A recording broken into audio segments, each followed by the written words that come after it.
Why do some products see huge changes in sales when prices move slightly, while other products barely change at all? For example, if the price of luxury holidays rises, many people might simply decide not to travel. But if the price of basic medicines rises, demand may barely change. Economists explain this difference using a concept called elasticity.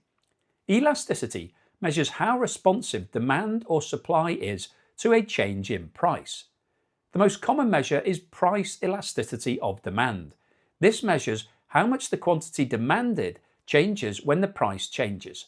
When a small price change leads to a large change in demand, economists say demand is elastic.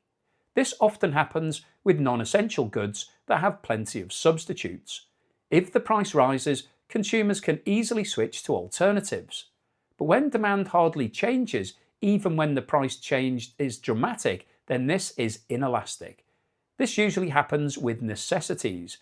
Products like fuel, electricity, or essential medicines are difficult to avoid, so consumers continue buying them even if prices rise. Elasticity matters because it affects how markets behave. It influences how businesses set prices, and it affects how governments design taxes and helps economists understand how consumers respond to economic changes.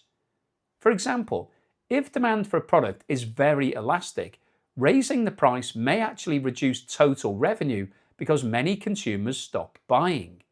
But if demand is inelastic, higher prices may increase revenue because most consumers continue to purchase the product. So elasticity helps explain how sensitive markets are to price changes. So let's quickly recap. Elasticity measures how responsive demand or supply is to changes in price. When demand changes significantly after a price change, demand is elastic. When demand changes very little, demand is inelastic. Understanding elasticity helps explain consumer behavior, business pricing decisions, and government policies. In the next video, we'll look at situations where markets don't always work perfectly, something economists call market failure.